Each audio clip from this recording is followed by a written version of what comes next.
Hello everyone, आप सभी के लिए एनसेट जो आपका स्कॉलरशिप टेस्ट है जो कि नेशनल लेवल पर होने वाला है, कल ये टेस्ट है आपका 19 को। आज और कल लास्ट आपके पास रजिस्ट्रेशन डेट है। ऐसे एस्पिरेंट्स यूपीएससी के जो कि 25, 26 और 27 में अपना फर्स्ट अटेम्प्ट देने वाले हैं, वो इस स्कॉलरशिप टेस्ट को दे और आपके पास मौका है कि आप 100% स्कॉलरशिप जीतकर यूपीएससी की जो प्रिपरेशन है वह फ्री ऑफ कॉस्ट कर सकते हैं। समटाइम्स फिनेंशियल कॉन्स्टेंट एक बड़ी बाधा हो जाती है प्रिपरेशन में, तो आप यहां पर फ्री में यूपीएससी की जो प्रिपरेशन है वह कर पाएंगे। रजिस्ट्रेशन की एंड डेट कल है 19 और कल ही आपका एग्जाम होगा। ऑनलाइन ऑफलाइन दोनों मोड में एग्जाम होगा। बाकी डिटेल्स के लिए आप डिस्क्रिप्शन में जो लिंक दिया हुआ है वहां पर क्लिक करके जानकारी लें। रिजल्ट डेट आपका 21 में होगा और 25 मई तक आपका जो स्कॉलरशिप है वह वैलिड रहेगा। तो इस सेशन में हम बात करेंगे राज्य मानवाधिकार आयोग। देखो, लास्ट हमारी चर्चा हुई थी नेशनल ह्यूमन राइट कमीशन को लेकर, और आज हम बात करेंगे कि राज्यों के स्तर पर भी इस तरह के आयोगों की स्थापना की गई है कि वह मामलों को देखेगा। किन मामलों को देखेगा? जो राज्य सूची में है, जो संवर्ती सूची में है। यह है आपका चैप्टर नंबर 58, है ना, राज्य मानवाधिकार आयोग। ये टेलीग्राम चैनल है फ्रेंड्स, तो @मंजू PW UPSC वाला, इसको सर्च करके ज्वाइन कर लो या स्कैन करके ज्वाइन कर लो। देखो, इस चैप्टर में बेसिकली हमको जानना है वही सेम बातें कि इसकी स्थापना कैसे होती है और इसकी संरचना क्या है। साथ में हम जानेंगे कार्य कैसे करता है, तो कार्य प्रणाली क्या है, और वैसे ही हम एक और इम्पॉर्टेंट पॉइंट पढ़ने वाले हैं मानवाधिकार न्यायालय और 2019 का जो संशोधन का एक्ट है उसकी चर्चा हम कल कर चुके हैं। लेकिन इन सभी के पहले मैं एक पॉइंट आपको बताती हूं। हम पहले क्वेश्चन का आंसर करते हैं। एक क्वेश्चन का आंसर लिखेंगे हम, ठीक है, जो हमने कल छोड़ दिया था उसको हम आज करते हैं। कल मैंने आपको केवल बता के छोड़ दिया था कि अच्छा ऐसा है। तो सबसे पहले अगर हम ये देखें कि व्हाट इज मानवाधिकार, ह्यूमन राइट्स क्या है, हम यूएन की डेफिनेशन लेते हैं। तो यूएन की डेफिनेशन क्या कहती है कि ये अधिकार जाति, लिंग, राष्ट्रीयता, भाषा, धर्म या किसी अन्य आधार पर भेदभाव किए बिना सभी को प्राप्त है, और मानवाधिकारों से मुख्यतः जीवन और स्वतंत्रता का अधिकार, गुलामी और यातना से मुक्ति का अधिकार, अभिव्यक्ति और स्वतंत्रता का अधिकार, काम और शिक्षा का अधिकार आदि शामिल है। कोई भी व्यक्ति बिना किसी भेदभाव के इन अधिकारों को प्राप्त करने का जो अधिकारी है वह होता है। तो लास्ट हमने बात की थी कि ह्यूमन राइट्स जो है वे अधिकार हैं जो हमें व्यक्ति होने के नाते प्राप्त हैं और इसे हमसे कोई नहीं छीन सकता, जो हमें व्यक्ति होने के नाते प्राप्त हैं। व्यक्ति होने के नाते हमें जो अधिकार दिए गए हैं, पहले ये जो अधिकार है इनका कॉन्सेप्ट आता था नेचुरल राइट्स से। फिर हम आज अगर हम देखें, नेचुरल राइट्स प्रकृति ने अधिकार दिए, ईश्वर ने अधिकार दिए, और ईश्वर ने अगर अधिकार दिए तो हमसे कोई नहीं छीन सकता। लेकिन आज हम देखेंगे, पहले तो देखो प्राकृतिक अधिकारों की ही बात होती थी, लेकिन अब हम 20वीं शताब्दी से जब देखेंगे, अभी तो 21वीं चल रही है, तो 20वीं सदी से जो कॉन्सेप्ट आया यह मानवाधिकारों का आ गया। किसका आ गया? मानवाधिकारों का आ गया, है ना, मानवाधिकारों का कॉन्सेप्ट आ गया। तो आज हम ह्यूमन राइट्स की बात करते हैं। बार बार यूएन का मामला इसलिए आ जाता है क्योंकि यूएन ने भी इस तरह से एक डिक्लेरेशन जो है वह घोषणा पत्र पूरा जारी किया हुआ है। हमने 30 आर्टिकल्स की भी बात की थी, है ना। सो प्राकृतिक और मानवाधिकार, और जब हम इन्हीं अधिकारों की बात करेंगे कि इंडिया का जो कॉन्स्टिट्यूशन है, अगर हम भारत के संविधान कॉन्स्टिट्यूशन की बात करें तो यहाँ पर जो पार्ट 3 है और आर्टिकल 12 से लेके 35, इनमें बात की गई है फंडामेंटल राइट्स की। तो फंडामेंटल राइट्स सबसे ज्यादा प्रोटेक्टिव होंगे, ध्यान रखना। सबसे ज्यादा प्रोटेक्टिव अगर है तो वह कौन है? Fundamental rights. इसके बाद कम प्रोटेक्टिव की हम बात करेंगे, वह लीगल राइट होंगे, क्योंकि लीगल राइट को क्या किया जा सकता है? नेक्स्ट कोई कानून लाकर इसको खत्म किया जा सकता है, इसमें संशोधन किया जा सकता है। लेकिन सबसे ज्यादा अगर प्रोटेक्टिव है भारतीय संविधान में तो वो फंडामेंटल राइट है, जो कि पार्ट 3 में दिए गए हैं, ठीक है। तो ये मानवाधिकार हो गए। अब हम चलते हैं और यहां पर हम देखते हैं कि यद्यपि, अब जरा इस क्वेश्चन को देखो, क्वेश्चन क्या कह रहा है? यद्यपि मानवाधिकार आयोग ने भारत में सुरक्षा में, मानवाधिकारों की सुरक्षा में बहुत महत्वपूर्ण योगदान दिया है, ठीक है, बहुत महत्वपूर्ण योगदान दिया है, लेकिन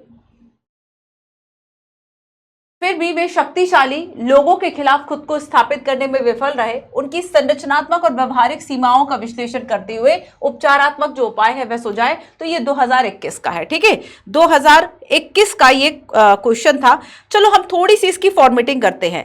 तो देखो शुरुआत तो हमें ऐसे करना है कि अगर हम राष्ट्रीय व राज्य स्तर पर देखें तो दोनों ही तरफ से जो आयोग हैं उन्होंने बहुत महत्वपूर्ण भूमिका निभाई है। कई ऐसे मामले जो प्रकाश में नहीं आते, कई ऐसे मामले जहां लोगों के मानवाधिकारों का हनन हो रहा है, वहां उनको अधिकार और न्याय दिलाने की जो बात है वह मानवाधिकार के द्वारा की गई है, वह काम उनके द्वारा किया गया है। ठीक है, लेकिन फिर भी हम देखेंगे कि इनकी कुछ सीमाएं हैं। फिर भी हम अगर देखें तो इनके कुछ लिमिटेशंस हैं। एंड लिमिटेशंस क्या है, जैसे कि लास्ट हमने बात की थी लिमिटेशंस की, कि कुछ संरचनात्मक बाधाएं हैं। संरचनात्मक बाधाएं, प्रशासनिक बाधाओं की कल हमने बात की थी, है ना। संरचनात्मक बाधाएं, प्रशासनिक बाधाएं। इसके अलावा हमने ये भी जाना था कि सुप्रीम कोर्ट के द्वारा भी इस बात को कंसीडर किया गया था, उच्चतम न्यायालय ने, सुप्रीम कोर्ट ने इस बात को कंसीडर किया था कि अगर यहाँ पे कर्मचारी कम है, जनशक्ति कम है, तो जनशक्ति को बढ़ाया जाए। तो एक प्रॉब्लम ही तो थी, तो जनशक्ति का कम होना ये एक प्रॉब्लम थी, है ना। इसके अलावा स्वायत्तता का अभाव, हमने बजट नियंत्रण, बजट की बात की थी, पैसों की बात की थी। ठीक है, तो चाहे बजट की बात करें या बाकी नियंत्रण की बात करें, तो यहाँ पर एक स्वायत्तता का जो अभाव है वह दिखाई देता है, जिसकी वजह से जो आयोग है वह ठीक से अपना जो काम है वह नहीं कर पाते। ठीक है, इसके अलावा हम देखेंगे कि कुछ क्षेत्राधिकार ऐसे हैं, मतलब कुछ अधिकार ऐसे हैं, सीमित क्षेत्राधिकार हैं, सीमित क्षेत्राधिकार, या दोहराव की बहुत ज्यादा समस्या है, या फिर हम ये देखें कि दोहराव की समस्या है। ये दोहराव की बात हम क्यों कर रहे हैं, क्योंकि देखो अगर वुमेन्स के राइट है तो वुमेन आयोग भी है, महिला आयोग भी है ना, और उसके अलावा यहाँ पर बाकी आयोग भी है। हो सकता है कि ये जो वुमेन है वह एससी कम्युनिटी से हो, तो नेशनल कमीशन फॉर एससीज भी इसमें शामिल हो गया, नेशनल कमीशन फॉर एसटीज भी इसमें शामिल होगा, और नेशनल ह्यूमन राइट कमीशन तो है ही है। तो यहाँ पर ये जो दोहराव की समस्या है ना, इससे भी एक जो प्रॉब्लम है वह होती है। तो ये कुछ है, इसकी ऐसी समस्याएं हैं, संरचनात्मक और व्यवहारिक समस्याएं हैं, जिसकी वजह से ये जो काम है वह अपना ठीक से नहीं कर पाता है। ठीक है, अब बजट की समस्या रहती है कि केंद्र सरकार से मिला जो अनुदान है केवल उसी पे निर्भर है, उसके अलावा कहीं से अनुदान भी नहीं है। तो पैसों की जो प्रॉब्लम है, वित्त की जो परेशानी है, वह सबसे बड़ी परेशानी है ना। वित्त की परेशानी हर एक संस्था, जैसे कि अब यूपीएससी ने यही क्वेश्चन पूछा था, पंचायतों को लेके पूछ लिया कि जो स्थानीय सरकार है, जो स्थानीय पंचायतें हैं, है ना, स्थानीय स्तर पर चाहे हम नगर पालिकाओं की बात करें, शहरी प्रशासन की बात, नगर पालिका शहरी प्रशासन ना, ग्राम पंचायतें ग्रामीण प्रशासन, और इसमें हमने देखा कि सबसे ज़्यादा एक जो प्रॉब्लम है कि इन्हें केंद्र से जो अनुदान, राज्य से जो अनुदान या फिर संचित निधि से जो पैसा मिल रहा है, कुछ योजनाओं का पैसा मिल रहा है, इनके अपने सोर्सेज नहीं है, वहाँ से यूपीएससी ने फिर प्रश्न पूछ लिया। तो एक ये वित्त बाधा एक बड़ी बाधा मानी जाती है। ठीक है, वित्त बाधा इसमें एक बड़ी बाधा मानी जाती है। कुछ ऐसी समस्याएं हैं जिनके चलते मानवाधिकार आयोग जो है वह काम नहीं कर पाता। अच्छा, एक बात और जानो, क्या ऐसा पॉसिबल है इस देश में कि कोई कार्य चल कर रहा हो, कोई संस्था, चाहे वह सीबीआई हो, चाहे वह ईडी हो, अन्य कोई भी संस्था जो कि चाहे संवैधानिक हो या फिर विधिक हो, उस पर राजनीतिक प्रभाव ना हो? राजनीतिक प्रभाव होगा, है ना। तो अगर राजनीतिक प्रभाव है तब भी वह एक प्रॉब्लम हो गई, है ना। तो अगर यहाँ से भी तो क्षेत्राधिकार सीमित हो जाते हैं। इसके अलावा हमने एक और बात पढ़ी थी कि अगर मान लीजिए कोई मामला ऐसा है कि 1 साल से ज़्यादा हो गया, तब जो ह्यूमन राइट कमीशन है वह उसमें कुछ नहीं कर सकता। ठीक है, एक ये बात हमने यहाँ पर की थी। चलो आगे देखते हैं। तो राजनीतिक हस्तक्षेप और सीमित जागरूकता, दो बातों को और लिख लो। सीमित जागरूकता, कितने लोग अपने ह्यूमन राइट्स के प्रति सजग हैं? मैं एजुकेटेड लोगों की भी बात कर रही हूँ। कई लोग जो है वह पढ़े लिखे बेवकूफ़ होते हैं, है ना। वो पढ़े लिखे ज़रूर हैं, हो सकता है एक जो अनपढ़ व्यक्ति है या गांव में रहने वाला व्यक्ति है जो कम पढ़ा लिखा है वो ज़्यादा सजग हो बनस्पत उसके जो कि किसी मेट्रो सिटी में रह रहा हो। ठीक है, सीमित जागरूकता है अगर लोगों की। इसके अलावा राजनीतिक हस्तक्षेप है, ये कुछ ऐसी प्रॉब्लम्स हैं, राजनीतिक हस्तक्षेप। और अब सबसे बड़ी पावर है तो सबसे बड़ी प्रॉब्लम है तो हर जगह मनुष्य ही है, तो हर जगह मनुष्य है ना, और उसकी कमजोरियां हैं, चाहे पैसा हो चाहे पावर हो, है ना, कुछ उसकी कमजोरियां हैं। और यहाँ पर अगर वो ड्यूटी परफॉर्म कर रहा है तो डेफिनेटली कहीं ना कहीं गलती जरूर करेगा। सो ये कुछ हमने प्रॉब्लम्स की बात कर ली। अब देखो इसके उपचारात्मक उपाय क्या है। तो जो प्रॉब्लम्स थी अगर हम उसी को सुलझा दें, उपाय वही हो जाएंगे ना कि अब स्वायत्तता नहीं थी, स्वायत्तता दे दो, स्वायत्तता नहीं थी तो आप क्या करें, स्वायत्तता दे दें, है ना। इसको कार्य करने का जो अधिकार है वह दे। इसको बेसिकली चाहे अलग से हम बजट की बात करें, नियुक्ति की बात करें, बाकी प्रबंधन की बात करें, है ना, तो इस संदर्भ में कर्मचारियों की नियुक्ति, उनकी सेवा शर्तें, इन सभी को तय करने का जो अधिकार है वह इन्हीं के पास होना चाहिए, तभी उसी मामले में स्वायत्तता हुई। इसके अलावा अगर जनशक्ति में कमी है तो समय पर नियुक्तियां कराएं। नियुक्तियां क्यों नहीं हो रही हैं, ठीक है, तो समय पर नियुक्ति कराना, कर्मचारी नहीं है, जनशक्ति नहीं है, कैसे काम चलेगा, ठीक है। इसके अलावा देखो कि मानव अधिकारों जब अपनी सिफारिशें जो है वह दे रहा है और उन सिफारिशों को लागू कराया जा रहा, नहीं कराया जा नहीं पता, तो ऐसे में जो प्रवर्तन है, ठीक है, प्रवर्तन कराना, सिफारिशों को लागू कराना, प्रवर्तन कराना, ये एक इसका सुझाव उपाय हो सकता है, ठीक है। इसके अलावा देखो अगर कम जागरूकता है तो जागरूकता और करी जाए, जागरूकता लोगों को बढ़ाई जाए, तो इसमें जागरूकता हम कैंपेन चला सकते हैं, अवेयरनेस कैंपेन, जागरूकता अभियान चलाएं। एंड बजट का हो गया, है ना, स्वायत्तता में बजट भी आ गया, प्रबंधन भी आ गया, ठीक है, बजट भी आ गया और इसमें प्रबंधन की भी बात हो गई, बजट व प्रबंधन की भी इसमें बात हो गई, ठीक है। स्वायत्तता, समय पर नियुक्ति, प्रवर्तन कराना, जागरूकता अभियान, ये कुछ ऐसे उपाय हो सकते हैं जिससे ये अपना कार्य ठीक तरीके से कर सकते हैं, ठीक है। सो देखो आंसर राइटिंग बहुत ज़्यादा इंपॉर्टेंट होती है। आंसर राइटिंग की सबसे अच्छी बात यह है कि अगर आप एक अच्छी आंसर राइटिंग करना चाहते हैं तो जो पूछा है वो बताओ, जिस सीक्वेंस में पूछा है उस सीक्वेंस में बताओ। जैसे कि क्वेश्चन में पहले पूछा कि मानवाधिकारों की सुरक्षा में बहुत इंपॉर्टेंट योगदान है, तो पहले आपने इसका क्या बता दिया, इंपॉर्टेंस बता दिया, ठीक है, पहले आपने इसका एक इंपॉर्टेंस बता दिया। इंपॉर्टेंस के बारे में 2-3 लाइन लिखने के बाद आप फिर आ गए कि ठीक है अब ये सीमाएं हैं और ये, अगर आपको मान लीजिए ये प्रश्न जो है वह 250 वर्ड्स का आ गया, so you have limited time, you have limited words, है ना। आप ज्यादा अगर लिखोगे, आप बहुत सीमित सी बात समझना, बहुत सरल सी बात है ना, बट बहुत गहरी भी बात है कि अगर आप इसमें 50 शब्द ज्यादा लिखेंगे जिसका कि बेनिफिट आपको बहुत नहीं मिलेगा, कॉस्ट बेनिफिट आपको उसका ज़्यादा नहीं मिलेगा, लेकिन अगर आप वही इसमें लिमिटेड वर्ड लिखे, दूसरा क्वेश्चन अटेम्प्ट कर ले जो आपके इसमें ज़्यादा राइटिंग करने की वजह से छूटने वाला था, उसमें आपको हो सकता है 2-3 नंबर एक्स्ट्रा मिल जाए, है ना। तो यहाँ पर एक कॉस्ट बेनिफिट क्या है कि आप सभी को अगर 250 शब्द में है तो पूरे साल आपको ये कोशिश करनी है आंसर राइटिंग में। देखो आंसर राइटिंग बहुत इंपॉर्टेंट पार्ट है आपका, क्योंकि आपका जो मेंस है, मुख्य परीक्षा, चलो प्रीलिम्स तो आपका हो गया, ठीक है, प्रीलिम्स मान लीजिए हो गया, आपने फैक्ट वैक्ट ठीक तरीके से कर लिए थे चीज़ें, प्रीलिम्स आपका क्रैक कर गए आप, मान लीजिए ये 2024 का जो आप देंगे आपका हो जाएगा, ठीक है। अब मेंस के लिए वैसे तो आप साल भर पढ़ते हैं, है ना, तो मेंस के लिए एक सही तरीका क्या होता है कि जब जब सामने टॉपिक आया उस टॉपिक को आप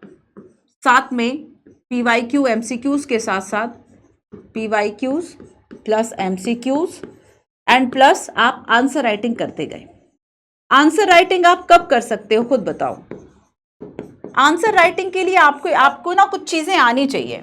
क्या क्या आना चाहिए आंसर राइटिंग के लिए? अच्छा ये बताओ, आपने मानवाधिकार आयोग के बारे में नहीं पढ़ा, अब आपको मानवाधिकार आयोग पे आपने पढ़ा नहीं है, आप जानते नहीं हो और आपको उस पर आंसर राइटिंग करनी है, ये बहुत गलत तरीका है। देखो शुरुआत में मैं एज अ स्टूडेंट बताऊँ अगर, तो स्टार्टिंग में कंफ्यूज रही कि जब तैयारी नहीं थी, अब मुझे टेस्ट सीरीज ज्वाइन करनी है, तैयारी है नहीं, सिलेबस तैयार नहीं किया और टेस्ट सीरीज करनी है, तो ऐसे में क्या होगा, फ्रस्ट्रेशन आएगा, ऐसे में लगेगा कि आपको कुछ नहीं आ रहा। लेकिन जब एक बार आप सिलेबस तैयार कर लेते हैं अपना पूरा, उसके बाद जब आप आंसर राइटिंग कर रहे हैं, उसके बाद जब आप टेस्ट सीरीज कर रहे हैं, क्योंकि आप कहीं की भी अगर टेस्ट सीरीज करेंगे, किसी भी संस्था की अगर आप टेस्ट सीरीज करेंगे, आप देखेंगे कि आपको 8 दिन मिल रहे हैं, बीच में 10 दिन मिल रहे हैं आपको तैयार करने के, और 8-10 दिन में उन टॉपिक्स को पूरी तरीके से अगर आप फ्रेश टॉपिक तैयार करें, इम्पॉसिबल। तो वो इसके लिए होता है कि आपने कुछ टॉपिक्स पहले से पढ़ रखे थे, आपको कुछ कुछ याद है, बाकी आपने उसको पक्का कर लिया, तो ये एक तरीका हो जाता है ना, ये एक तरीका हो जाता है बच्चों। तो यहाँ पर क्या करना है कि आपको आंसर राइटिंग की प्रैक्टिस, MCQ, सारी चीजें करते रहो। मीन्स आपको कब करना है आंसर राइटिंग? आंसर राइटिंग के लिए पहली शर्त होती है कि आपको कंटेंट आना चाहिए, आप जिस टॉपिक पे लिख रहे हैं वो टॉपिक आपको आना चाहिए, उसके अलावा ये बात पॉसिबल नहीं हो पाती, ठीक है। सो आंसर राइटिंग, अब आप आंसर राइटिंग की कुछ टिप्स अगर मैं आपको दूं, सबसे पहली बात तो ये है कि आपको आना चाहिए जो टॉपिक है, इसके अलावा नहीं लिख सकते। नहीं आता तो कैसे ही लिखोगे, क्यों फिर दिमाग पे जोर देना, खुद को एक तरह से वो साबित करना कि नहीं मुझे कुछ नहीं आता। तो पहले टॉपिक आए, इसके बाद आपने इस पे प्रैक्टिस करी हो। प्रैक्टिस कैसे करोगे, आ रहा है, साथ में पढ़ रहे हो, क्लास में पढ़ रहे हो, साथ साथ में तुरंत नोट्स बनाते गए, ठीक है, प्रैक्टिस करते गए। और एक और इसका तरीका होता है हमेशा कि इसको करंट के साथ आपको करना चाहिए। जैसे कि आप करंट अफेयर साथ साथ पढ़ते जा रहे हैं। आपको याद है कि हाल ही में NHRC इस को लेकर चर्चा में था। कल हमने कुछ करंट के ही पॉइंट पढ़े थे कि राष्ट्रीय मानवाधिकार आयोग कहता है कि अगर कोई कस्टोडियल डेथ होती है तो उसे विदिन 24 घंटे में आपको बताना चाहिए, इस तरह के मामलों को बताना चाहिए। तो आप क्या करें कि करंट अफेयर जैसी चीजें, तो जब जैसे आपकी जितनी पढ़ाई स्ट्रांग होती जाएगी वैसे वैसे आंसर राइटिंग स्ट्रांग, चीजें जुड़ी हुई हैं, है ना। आप ये नहीं सोच सकते कि आप करंट अफेयर नहीं पढ़ोगे और आप अच्छे बच्चे बन जाओगे, बहुत होशियार, कोई बहुत ब्रिलियंट यूपीएससी एस्पिरेंट बन जाओगे। कहते हैं कि आप जिस एक्सीलेंस को पाना चाहते हैं और आप एवरेज स्टूडेंट है तो एवरेज पे मत रहो, आप एक्सीलेंस को पाने की कोशिश करो, है ना। एवरेज पे नहीं रहना है, आपको कोशिश करना है कि आप प्रैक्टिस जब करो तो ठीक ठाक प्रैक्टिस करो।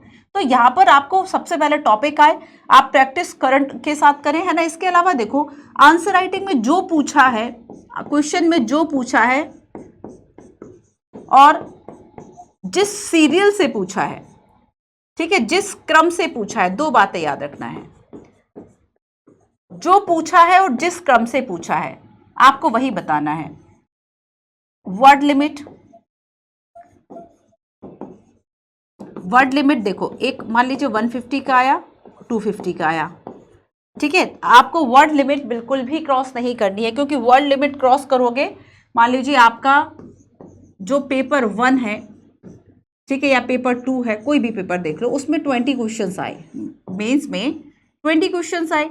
अब इस 20 क्वेश्चंस को आपको करना है, इसके लिए आपको कितना टाइम मिला है, आपको 3 आवर का टाइम मिला है, 3 घंटे का टाइम मिला है, 3 घंटे का टाइम मिला है 20 क्वेश्चंस को करने के लिए। 250, 150 जो भी लिमिट्स के साथ क्वेश्चंस आपके आ रहे हैं, वर्ड लिमिट के साथ, अगर आप एक्सीड करोगे किसी की भी लिमिट, आपका पेपर छूट जाएगा। पेपर छूटना अच्छा नहीं माना जाता।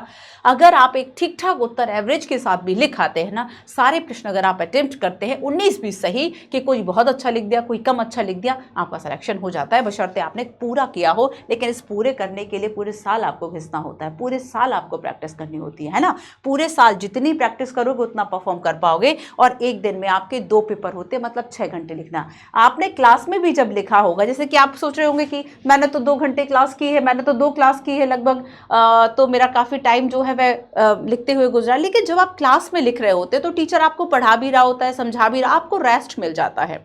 आपको क्या मिल जाता है, रेस्ट मिल जाता है। तो आपकी वो राइटिंग स्पीड, वो बेचैनी नहीं रहती है क्लास में जो आपकी एग्जामिनेशन में रहती है। टेस्ट सीरीज आपकी वो प्रैक्टिस करवा देता है ना। तो टेस्ट सीरीज करो, लेकिन एक बार जब सिलेबस हो जाए उस हिसाब से करो, या जब तक खुद से प्रैक्टिस करनी है, जैसे खुद से सेल्फ स्टडी करो, तो जो टॉपिक पढ़ लिया वहां से आंसर राइटिंग कर लो। करंट अफेयर्स का कुछ पढ़ा था तो उसमें ऐड करते जाओ। एक साथ सब कुछ तैयार नहीं होता, धीरे धीरे धीरे धीरे करके जो तैयार है वह होता जाता है, ठीक है। तो इस तरीके से थोड़ा सा फोकस आप करो, बिना मेंस आंसर राइटिंग के आपका कुछ नहीं होगा। चलो, तो अब हम आगे चलते हैं, राष्ट्रीय मानवाधिकार आयोग पर थोड़ी सी चर्चा हो जाए, ठीक है, स्टेट ह्यूमन राइट कमीशन। अच्छा देखो, जो एक्ट हमने कल जाना था कि संसद के द्वारा, जो एक्ट हमने कल देखा था,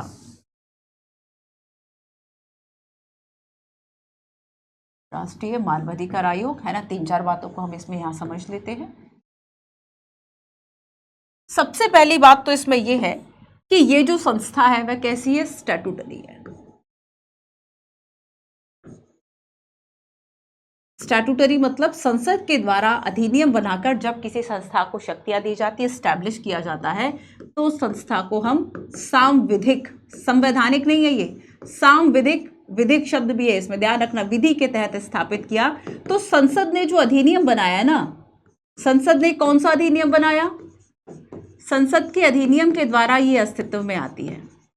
अधिनियम था मानव अधिकार संरक्षण अधिनियम, मानव अधिकार संरक्षण अधिनियम 1993, ठीक है, मानव अधिकार संरक्षण अधिनियम 1993। अब देखो कि ये जो अधिनियम है ना, इसके तहत केवल नेशनल ह्यूमन राइट कमीशन की बात नहीं की गई, ये हमने कल देखा था ना, नेशनल ह्यूमन राइट कमीशन, इसके अलावा राज्य मानवाधिकार आयोग, राज्य मानवाधिकार आयोग, और तीसरा है मानव न्यायालय। पहला, दूसरा, तीसरा है मानवाधिकार न्यायालय जो कि जिला स्तर पर होगा। ठीक है, मानवाधिकार न्यायालय। और अगर हम जिला स्तर पर न्यायालय बना देते हैं इस तरह का मानवाधिकार न्यायालय, तो इससे त्वरित न्याय जो है वह मिल जाता है। तो यहाँ पर एक्ट जो 1993 था, एक्ट 1993, उसने 1, 2 एंड 3 इन 3 संस्थाओं की जो बात है वह करता है। ठीक है, इन 3 संस्थाओं की जो बात है वह आपका जो मानव अधिकार संरक्षण अधिनियम 1993 है, यह करता है। अब आगे देखो कि बेसिकली इसका गठन कौन करेगा, कैसे करेगा, तो राज्य सरकार के द्वारा गठन किया जाएगा।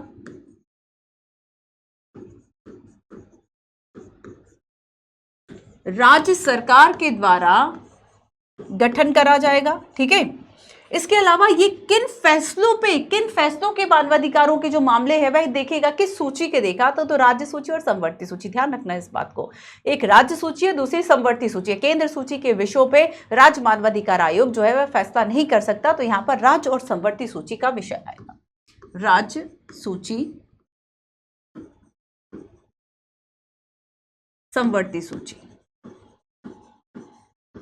राज्य और जो संवर्ती सूची है, राज्य व संवर्ती सूची के जो विषय हैं इसमें। ठीक है, अच्छा एक बात और जानो कि मान लीजिए अगर कोई ऐसा मामला है, कोई ह्यूमन राइट का मामला है, पर ये जो मामला है वह नेशनल ह्यूमन राइट कमीशन देखता है, नेशनल ह्यूमन राइट कमीशन देख रहा हो किसी मुद्दे को, कोई ह्यूमन राइट का जो मामला है वह ये देख रहा हो, या कोई अन्य विधिक संस्था देख रही हो, या विधिक संस्था द्वारा, तब ऐसे में क्या होगा, तो ऐसे में राज्य मानवाधिकार आयोग का कोई राइट नहीं है।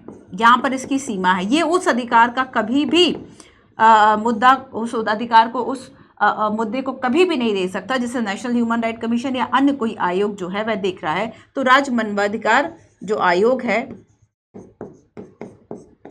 इसका अधिकार यहां पर नहीं है, इसका क्षेत्राधिकार इस तरह के जो विषयों पर है वह नहीं होगा। ठीक है, नेक्स्ट देखो कि अगर हम दिल्ली के लिए बात करें, इसके अलावा देखो जम्मू कश्मीर को छोड़कर सभी राज्यों की अगर हम बात करेंगे, है ना, जम्मू कश्मीर के संदर्भ में 2020 में एक्ट आया था, उस संदर्भ में अलग प्रावधान है।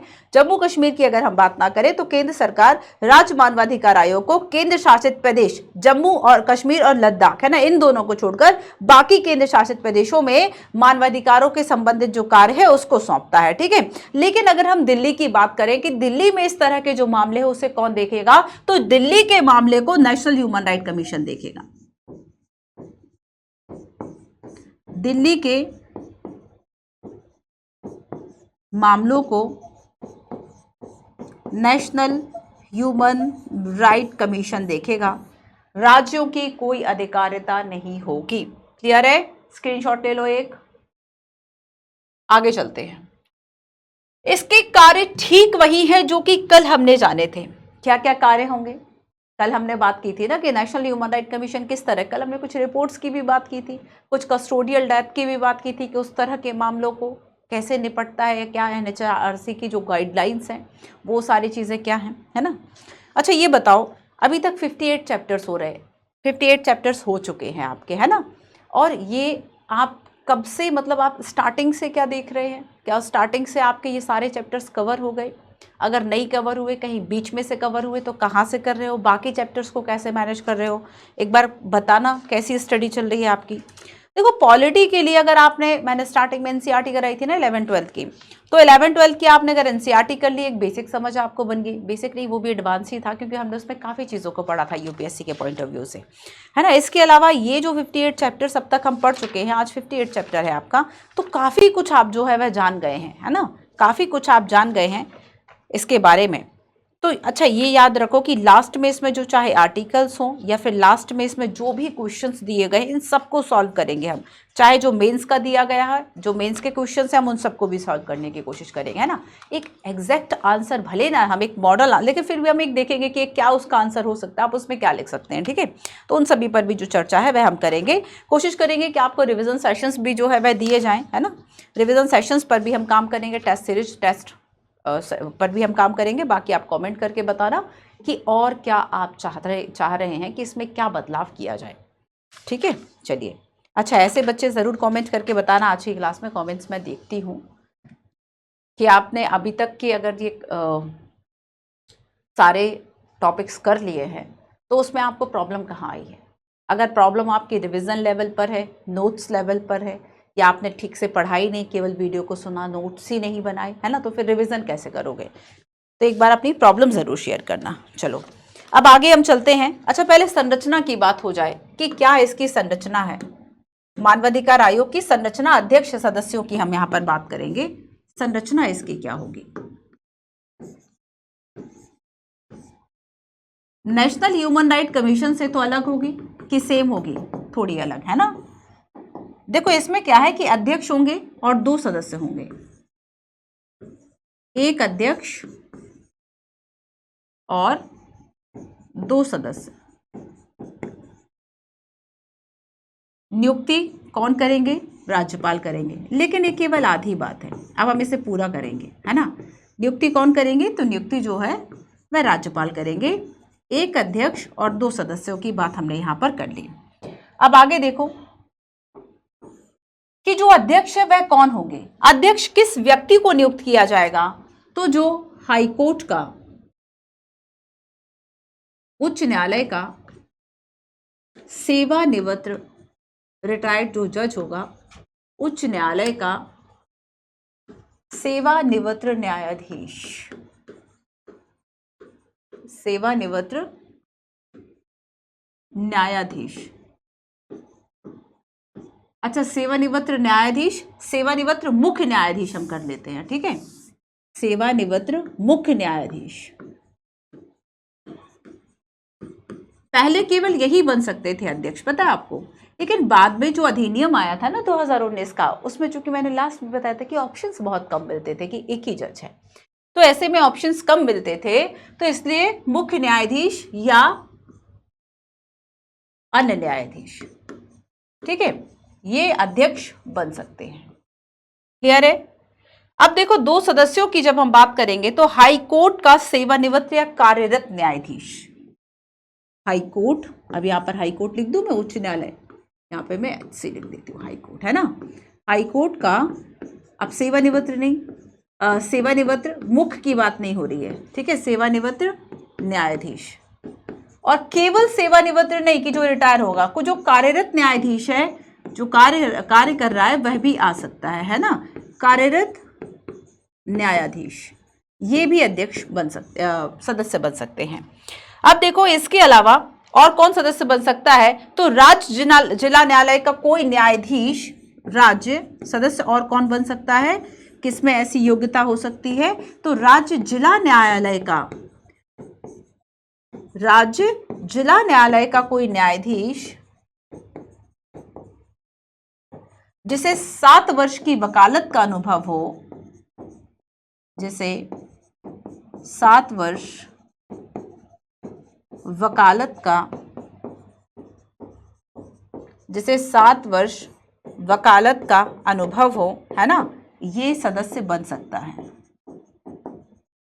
ये सदस्य बन सकता है। क्लियर। तो अब हमने यहां पर संरचना में, अच्छा एक बात और समझो कि जब हम इनको हटाने की बात करेंगे, अध्यक्ष व सदस्यों को हटाया कैसे जाता है, ये भी इसमें इंपॉर्टेंट प्रावधान होगा, ठीक है। चलो पहले खैर हम नियुक्ति की बात करेंगे कि नियुक्ति जो है, यहां पर हमने देखा कि राज्यपाल नियुक्ति कर रहे हैं, बट राज्यपाल क्या करेंगे, एक समिति की सिफारिश पर करेंगे, समिति की सिफारिश पर।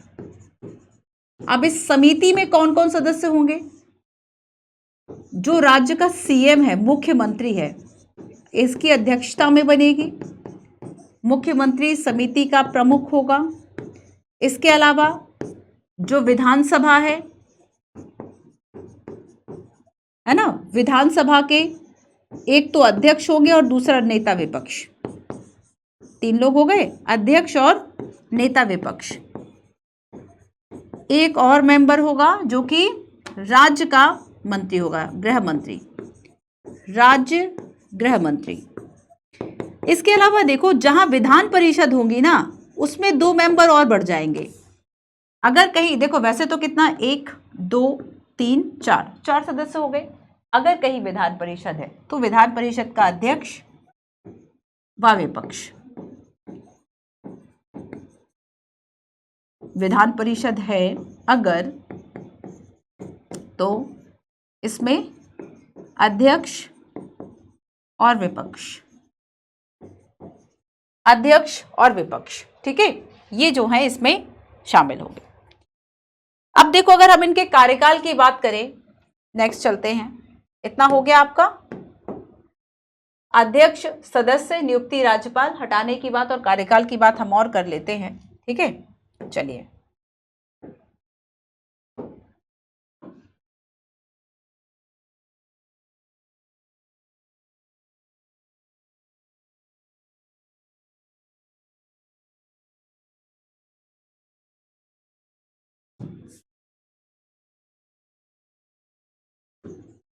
कार्यकाल पहले 5 वर्ष हुआ करता था, पर जो 2019 का संशोधन हुआ उससे कार्यकाल 3 वर्ष कर दिया।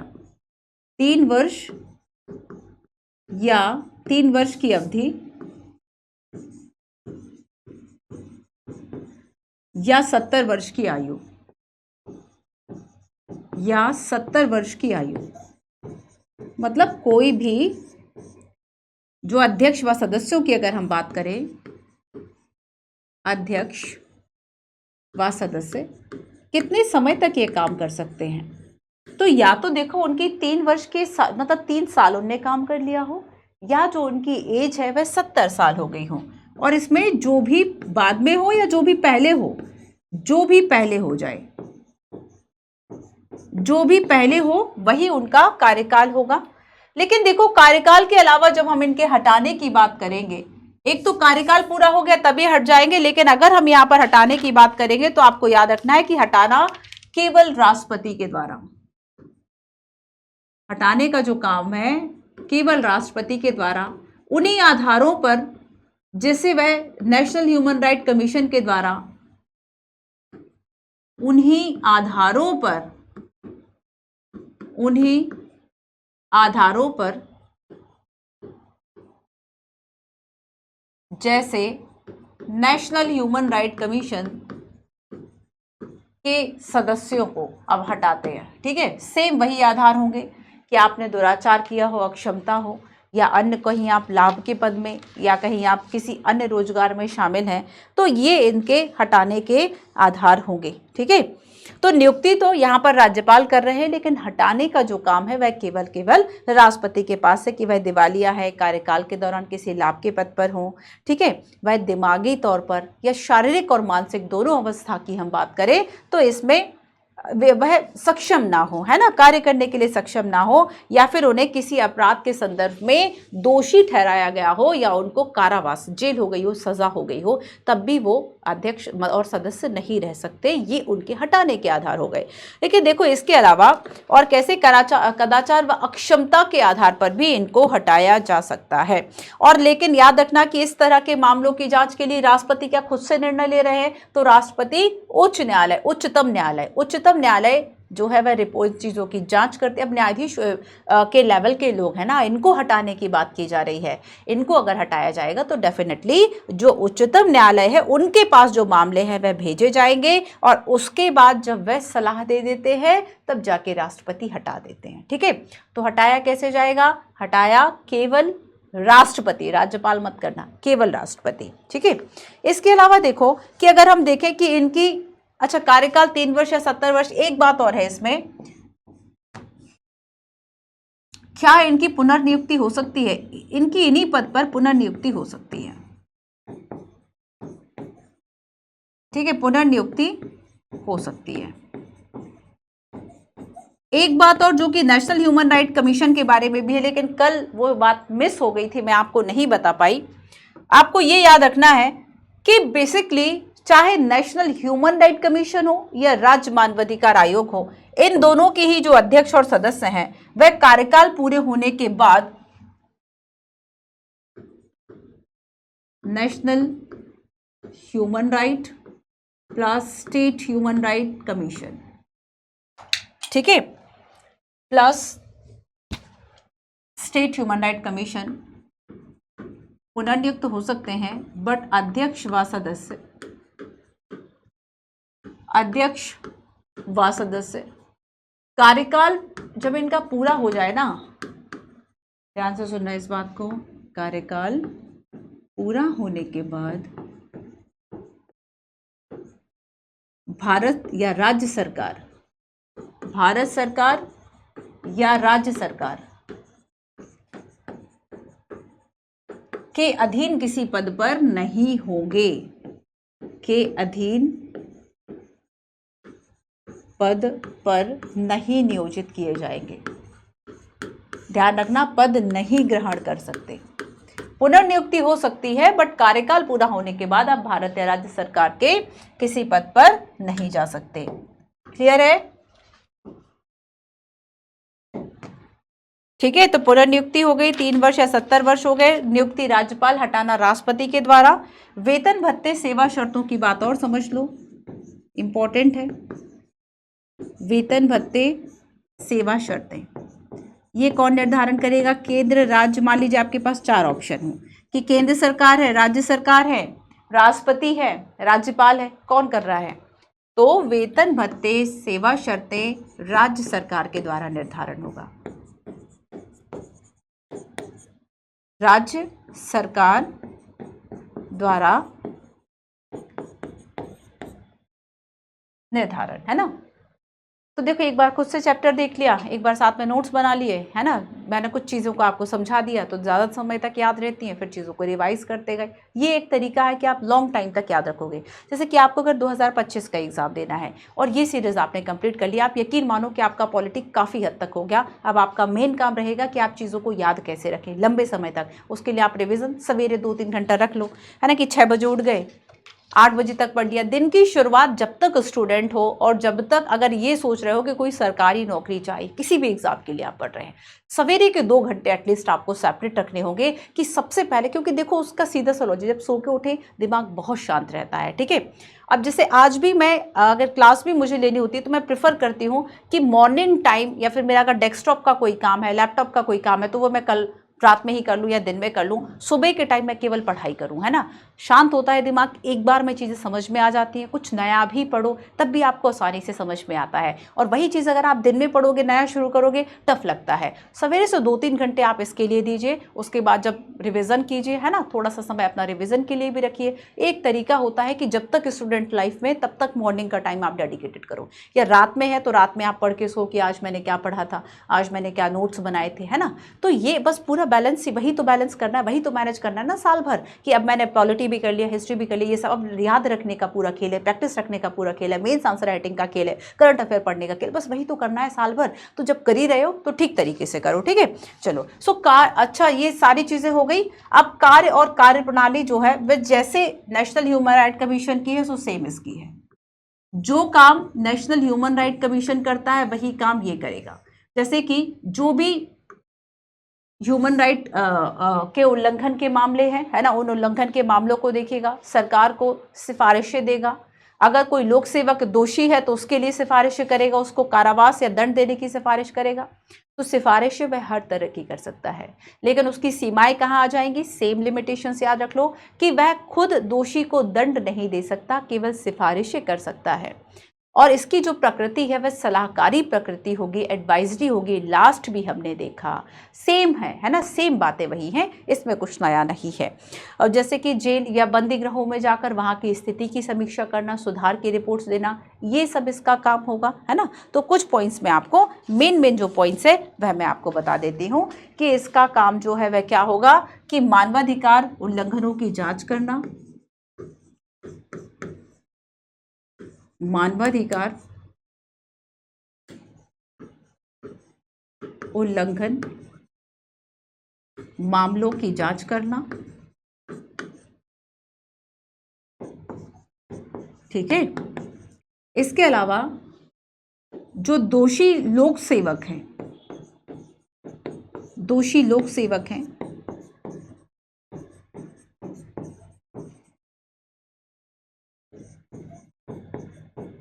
कारावास की सिफारिश या जुर्माने की सिफारिश, दंड की सिफारिश, है ना, दंड वर्ड ज्यादा सही है। इसके अलावा पीड़ित को अंतरिम राहत की सिफारिश, पीड़ित को अंतरिम राहत की सिफारिश, सारी सिफारिशें ही कर रहा है। जेल या बंदी गृह को देखना, ठीक है, जो जेल है, बंदी गृह है, इनको देखना, पुलिस यातना तो नहीं दे रही, इन सबको देखना। पर यहाँ पर जब हम सीमाओं की बात करेंगे तो सीमाएं इसकी क्या है?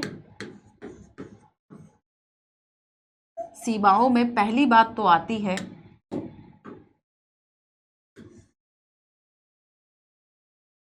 जो मामले NHRC देखे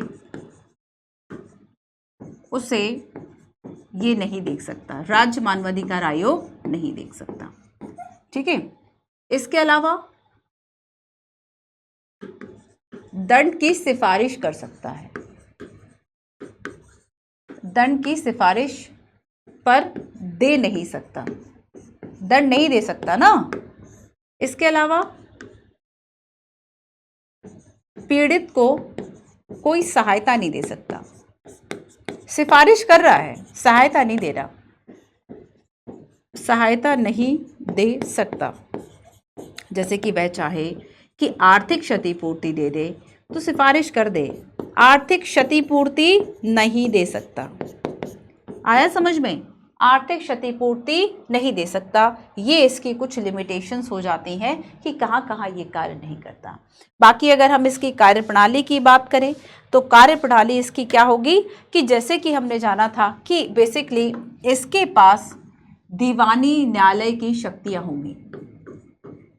कौन से न्यायालय की? दीवानी न्यायालय की शक्तियां होंगी। स्टेट ह्यूमन राइट कमीशन, दीवानी न्यायालय की शक्तियां होंगी। ये अपने कार्यों को करते समय जो शक्तियां एक सिविल कोर्ट के पास होती हैं वो शक्तियां इसके पास होंगी। ठीक है। तो देखो, राज्य, हमने देखा कि राज्य मानवाधिकार की एक और सीमा है कि अगर कोई मामला 1 वर्ष से ज्यादा का हो, 1 वर्ष से ज्यादा का समय हो गया हो, तब इस मामले पर भी जो सुनवाई है वह ये नहीं कर सकता। ठीक है। तो ये सारी चीजें हैं। इसके अलावा अगर हम प्रकृति की बात करें तो इसकी जो प्रकृति है वह क्या होगी? प्रकृति सलाहकारी प्रकृति होगी, एडवाइजरी। इंपॉर्टेंट पॉइंट्स हम देख ले रहे हैं। प्रकृति सलाहकारी होगी, बाध्यकारी नहीं है, सलाहकारी प्रकृति है। लेकिन फिर भी जो कल लास्ट हमने जाना था नेशनल ह्यूमन राइट कमीशन के बारे में कि वहां के सदस्यों को ये लगता था कि भले ही प्रकृति सलाहकारी है पर ज्यादातर मामलों में जो सरकार है वह सिफारिशों को ठुकराता नहीं, मान लेता है। ठीक है। वही बात इसमें भी रखना है कि आयोग की जो बात है वह मान ली जाती है। अब हम एक इंपॉर्टेंट पॉइंट अलग पढ़ने वाले हैं जो कि लास्ट हमने नहीं पढ़ा, वो है आपका मानवाधिकार न्यायालय। ठीक है। 19 का संशोधन तो आपका कल हो गया था। मानवाधिकार न्यायालय के बारे में पहले एक क्वेश्चन देखो। प्रश्न है, मानव अधिकार संरक्षण अधिनियम के संबंध में निम्न पर विचार करें।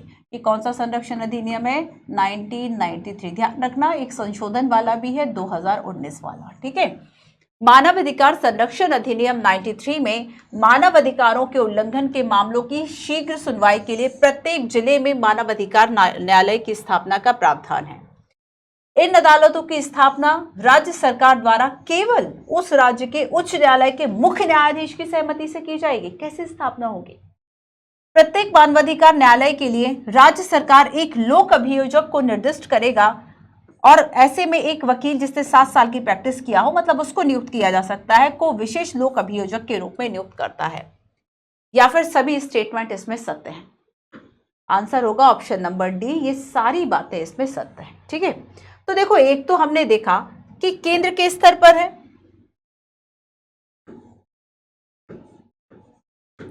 केंद्र के स्तर पर नेशनल ह्यूमन राइट कमीशन है, राज्य के स्तर पर स्टेट ह्यूमन राइट कमीशन है, और जिला स्तर पर मानव अधिकार न्यायालय होगा,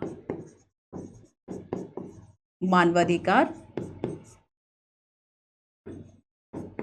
न्यायालय। ठीक है, और इन तीनों की जो बात की गई वह 1993 के एक्ट, 1993 का जो एक्ट है इसके अंतर्गत इन तीनों संस्थाओं की जो बात है, तीनों आयोगों की जो बात है वह की गई। ठीक है, अब देखो कि मानवाधिकार न्यायालय का जो गठन है ना, इसकी सिफारिश कौन करेगा। एक्ट की बात तो हमने देख ली। सो बेसिकली अच्छा क्यों की गई है, इसका कोई उद्देश्य तो होगा। तो जब हम इसके उद्देश्य की बात करेंगे, ठीक है, जब हम इसके उद्देश्य की बात करेंगे तो उद्देश्य है मानवाधिकार के मामलों का शीघ्र निपटारा या त्वरित निपटारा, ह्यूमन राइट संबंधित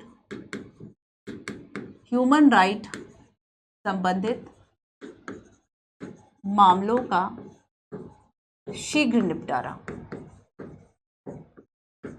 ऑब्वियस सी बात है, आगे जाके ये मामला जो है अगर बड़ा हो जाता तो ये कहां पर जाता, स्टेट के पास जाता है ना, या फिर केंद्र के पास जा रहा था। तो यहाँ पे मामले जो हैं वे तुरंत निपट जा रहे हैं, ये इसका मेन उद्देश्य होगा।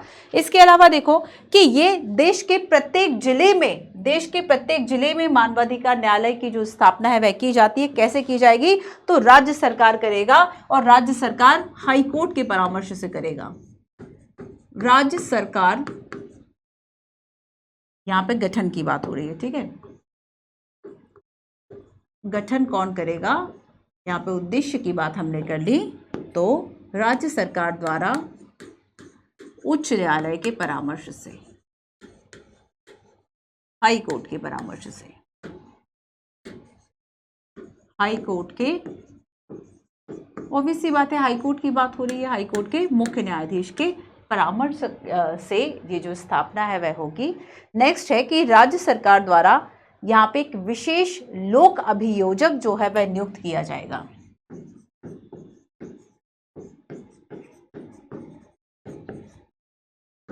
विशेष लोक अभियोजक, एक की बात हो रही है, विशेष लोक अभियोजक, विशेष लोक अभियोजक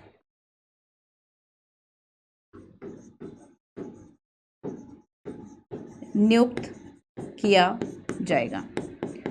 ठीक है, अब देखो इसकी योग्यता की अगर हम बात करें कि किसे नियुक्त किया जा सकता है, तो जिसे 7 वर्ष वकालत का अनुभव हो, 7 वर्ष वकालत का अनुभव रहा हो, ऐसे वकील को यहाँ पर विशेष लोक अभियोजक जो है वह नियुक्त किया जाता है। ठीक है, क्लियर है इतना, क्लियर है इतना। तो ये मानवाधिकार न्यायालय की बात होगी। 19 का जो संशोधन है वह हम कल पढ़ चुके हैं कि क्या क्या उसमें जो मेन चेंजेस हैं वह किए गए थे। तो आज के सेशन में हमने क्या क्या देखा, हमने शुरुआत की थी स्थापना संरचना कार्य प्रणाली मानवाधिकार न्यायालय संशोधन।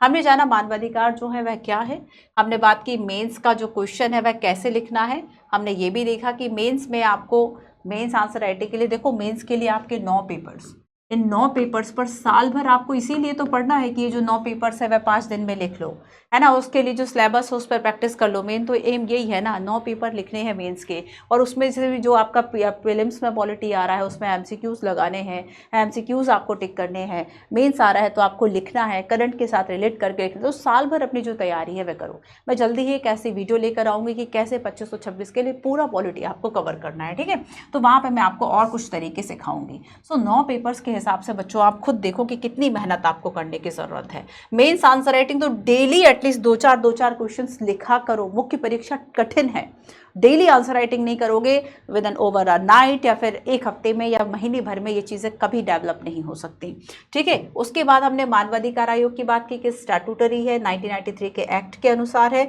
और राज्य सरकार राज्य और समवर्ती सूची के विषयों पर के मामलों को देखने के लिए करेगा। संरचना में 1 अध्यक्ष 2 सदस्य होंगे, नियुक्ति राज्यपाल, हटाएंगे राष्ट्रपति, ठीक है। इसके अलावा हमने कार्यकाल की बात कर ली, 3 वर्ष या 70 वर्ष की अवधि, पुनर्नियुक्ति हो सकती है, लेकिन अध्यक्ष व सदस्य कार्यकाल जब खत्म हो जाए तो उसके बाद किसी अन्य भारत सरकार या राज्य सरकार के अधीन जो पद है उसके लिए नहीं होंगे। राज्य सरकार के द्वारा वेतन का निर्धारण जो है वह किया जाएगा। मानवाधिकार न्यायालय प्रत्येक जिले में स्थापित किया जाएगा। उद्देश्य है कि ह्यूमन राइट से संबंधित मामलों का त्वरित न्याय करना। गठन राज्य सरकार करेगी, कैसे करेगी, तो हाईकोर्ट के परामर्श से करेगी। और राज्य सरकार के द्वारा एक विशेष लोक अभियोजक ऐसे व्यक्ति को नियुक्त किया जाएगा जिससे कि 7 वर्ष की वकालत का अनुभव हो, है ना। ठीक है, अब देखो नेक्स्ट वीक हम करेंगे नेशनल कमीशन फॉर वुमेन, राष्ट्रीय महिला आयोग, राष्ट्रीय बाल अधिकार संरक्षण आयोग, है ना।